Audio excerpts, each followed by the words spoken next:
محرم الحرام کا مہینہ ہے تو ہم اس کی فضیلت کے بارے میں بات کرتے ہیں۔ فرمایا اللہ تعالیٰ کے نزدیک 4 مہینے بہت زیادہ محترم ہیں۔ ان میں سے 3 پے در پہ آتے ہیں، ذی القعدہ، ذی الحج، محرم، اور چوتھا ماہ رجب کا ہے۔ یہ حرمت کے مہینے ہیں، اگرچہ رمضان کا مہینہ ان سب سے زیادہ افضل ہے۔ ان 4 کا خاص طور پر ذکر اس لیے کیا کہ ان 4 ماہ کی فضیلت حضرت ابراہیم علیہ السلام کے وقت سے چلی آئی ہیں، اور چونکہ مکہ اور عرب کے مشرکین باوجود بت پرستی کے ابراہیم علیہ السلام کو کسی نہ کسی درجے میں مانتے تھے کہ وہ محترم تھے، اگرچہ تعلیمات میں حضرت ابراہیم علیہ السلام کی سے دور تھے، مقتدا مانتے تھے۔ جاہلیت کے لوگ 4 ماہ کو مقدس سمجھتے تھے۔ رمضان کا تقدس آپ صلی اللہ علیہ وسلم کی آمد کے بعد لوگوں پر بار آور ہوا۔ ان 4 ماہ میں مشرکین لڑائی نہ کرتے تھے۔ فرمایا اللہ پاک نے قرآن میں کہ لڑائی نہ کرتے تھے، تم کافروں سے بھی ان 4 ماہ میں لڑائی و قتال نہ کرو، الا یہ کہ وہ خود تم پر حملہ آور ہو جائے، مجبوری ہے دفاع کرنے کے لیے مدافعت کرنی پڑے گی۔ ہر ماہ کی خصوصیات الگ الگ ہیں۔ محرم کی خصوصیت، اللہ تعالیٰ نے محرم کے مہینے میں روزے کو فضیلت دی۔ ماہ رمضان کے بعد سب سے زیادہ محترم محرم کے روزے ہیں۔ محرم کے کسی بھی دن آدمی روزہ رکھے فضیلت ہے۔ فرمایا عاشورہ کا روزہ 1 سال پہلے گناہوں کا کفارہ بن جاتا ہے۔ یہ عمل محمد صلی اللہ علیہ وسلم سے ثابت ہے۔ نفلی روزے ماہ محرم میں خاص فضیلت رکھتے ہیں۔ محرم میں لڑائی کرنا منع ہے۔ روزہ رکھنا خاص طور پر عاشورہ کے دن بہت زیادہ فضیلت ہے۔ 10 محرم کے دن روزہ بہت زیادہ فضیلت کا حامل ہے۔ حدیث میں آتا ہے محمد صلی اللہ علیہ وسلم جب مکہ سے مدینہ آئے تو دیکھا اہل مدینہ 10 محرم کا روزہ رکھتے ہیں۔ پوچھا کہ یہ روزہ کیوں رکھتے ہیں؟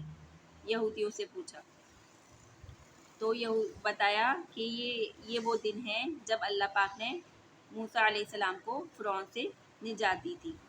موسیٰ علیہ السلام اور ان کے ساتھیوں کو اللہ پاک نے فرعون کے لشکر سے نجات دی۔ جب موسیٰ علیہ السلام اپنے ساتھیوں کے ہمراہ جب دیکھا کہ آگے سمندر، پیچھے فرعون کا لشکر، تو کہا انا لمدرکون، ہم تو گھیر لیے گئے۔ موسیٰ علیہ السلام نے فرمایا کلا، ہرگز نہیں، میرے ساتھ میرا رب ہے جو مجھے نجات دیے گا۔ موسیٰ علیہ السلام کو حکم دیا گیا سمندر پر عصا مارے 12 راستے بن گئے۔ ہر قبیلے کے لیے ایک راستہ ہم نے پانی میں کر دیا، اور جب فرعون کو انہوں نے دیکھا کہ جب سمندر میں راستہ بن گیا تو وہ بھی اس راستے سے آگے بڑھا، لیکن اللہ پاک نے جب بیچ سمندر میں جب فرعون پہنچ گیا، اللہ پاک نے پانی غائب کر دیا۔ جیسے دیوار کھڑی تھی ایسے پانی غائب تھا جب موسیٰ علیہ السلام پار کر رہے تھے، لیکن جب فرعون کا لشکر آیا، فرعون نے سوچا میں بھی داخل ہو جاؤں، تو اللہ پاک نے فرعون کو اس کے لشکر کے ہمراہ غرق کر دیا، ڈبو دیا۔ یہودیوں نے کہا اللہ نے فرعون کو غرق کیا، مسلمانوں نے کہا کہ ہم موسیٰ علیہ السلام کی تعلیمات کے زیادہ ذمہ دار ہیں، ہم زیادہ عمل کر پیرا ہیں، لہٰذا ہمیں بھی روزہ رکھنا چاہیے۔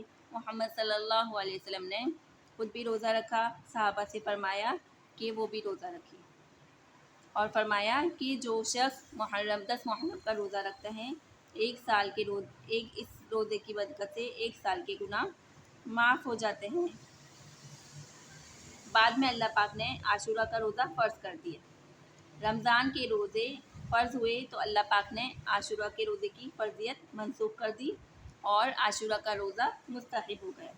البتہ محمد صلی اللہ علیہ وسلم نے ترمیم کی کہ عاشورہ کا روزہ جس نے بھی رکھا यहूदियों ने एक रोज़ा रखा, मोहम्मद सल्लल्लाहु अलैहि वसल्लम ने इसमें तरगीब की कि एक रोज़े के साथ एक और रोज़ा मिला लो, ये ज़्यादा बेहतर है ताकि यहूदियों से मुशाबियत ना हो। अब यहाँ ये बात काबिल गौर है कि मोहम्मद सल्लल्लाहु अलैहि वसल्लम ने गैर मुस्लिमों से मुशाबियत को किस कदर नागवार समझा कि इबादत में भी उनसे मुशाबियत इख्तियार नहीं की। तन्हा आशूरा का रोज़ा रखना मकरूह तंज़ीह है, गुनाह नहीं है लेकिन मकरूह तंज़ीही है। ठीक, जहाँ मुशाबियत की बात हो रही है तो हम इस बारे में बात करते हैं कि जब मूसा अलैहिस्सलाम का मुकाबला हुआ जादूगरों से, तो लिबास तैयार किया गया। तो मूसा अलैहिस्सलाम को लिबास दिया कि आप भी जादूगरों जैसे लिबास पहन लें, जब मुकाबला होगा तो आप ये लिबास पहन कर आएंगे। तो मूसा अलैहिस्सलाम ने मना कर दिया कि मैं ये लिबास नहीं पहनूंगा, जादूगरों से मुशाबियत होगी। अब परेशानी लाहक हो गई कि उनका लिबास अलग होगा, जादूगरों का लिबास अलग। तो ऐसा किया कि मूसा अलैहिस्सलाम जैसा लिबास जादूगरों जैसा उनका भी बनवा दिया गया। जब मुकाबला हुआ तो जादूगरों ने मूसा अलैहिस्सलाम जैसा लिबास पहना। इस लिबास की, इस मुशाबिहत की ये बरकत हुई कि अल्लाह पाक ने जादूगरों को ईमान की नेमत से सरफराज किया। तो मुशाबियत का इतना असर होता है। तो हमें भी चाहिए कि हम जो मामलात होते हैं, हमारी जो डेली रूटीन के तो उसमें हम यहूदियों की नकाली ना करें बल्कि हमारे इस्लामी तरीके को फॉलो करें। अब तीसरी बात मोहम्मद सल्लल्लाहु अलैहि वसल्लम ने आशूरा के दिन के मुतालिक फरमाई कि इस बात को मैं पसंद करता हूँ कि आदमी उस दिन अपने अयाल के साथ वुसअत से काम ले, यानी आम दिनों से ज़्यादा फरावानी करे तो उम्मीद है कि अल्लाह पाक उसके लिए बरकत पैदा फरमा कर देंगे। अब ये वुसअत किसी ख़ास डिश के साथ मखसूस नहीं, कुछ भी पकाकर अपने घर वालों को खिलाएं और उनके लिए मामलात में वुसअत इख्तियार करें इस दिन, तो उम्मीद है कि अल्लाह पाक वुसअत फरमा देंगे बंदे के लिए। ये हदीस बहुत ज़्यादा अगरचे मुस्तनद नहीं है लेकिन बहुत से मुहद्दिसीन ने इसको कबूल किया है। आम दिनों से ज़्यादा वुसअत इख्तियार करना चाहिए, लेकिन ज़रूरी ये नहीं कि ये डिश पकेगी तो मुहर्रम हुआ वरना मुहर्रम ना हुआ, ये मतलब हरगिज़ भी नहीं। और किसी ख़ास खाने की तरफ तायीन भी नहीं फरमाई, या ये कि मुहर्रम के दिन क़यामत वाक़ई होगी, मुहर्रम के दिन आदम अलैहिस्सलाम पैदा हुए, ये सब कुरान और हदीस में मज़कूर नहीं है। इनकी फर्जिया ये सारी बातें कुरान और हदीस से मज़कूर नहीं है। तारीख़ी वाक़या मूसा अलैहिस्सलाम का है और ये वाक़या भी है इस आशूरा के हवाले से कि इस दिन हमारे प्यारे नबी करीम सल्लल्लाहु अलैहि वसल्लम के जिगर गोशे मज़लूमाना अंदाज में शहीद किए गए।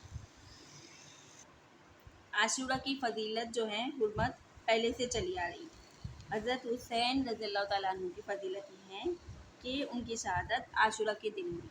मोहम्मद सल्लल्लाहु अलैहि वसल्लम के जिगर गोशे मज़लूमाना अंदाज में 10 मुहर्रम को आशूरा के दिन शहीद किए गए।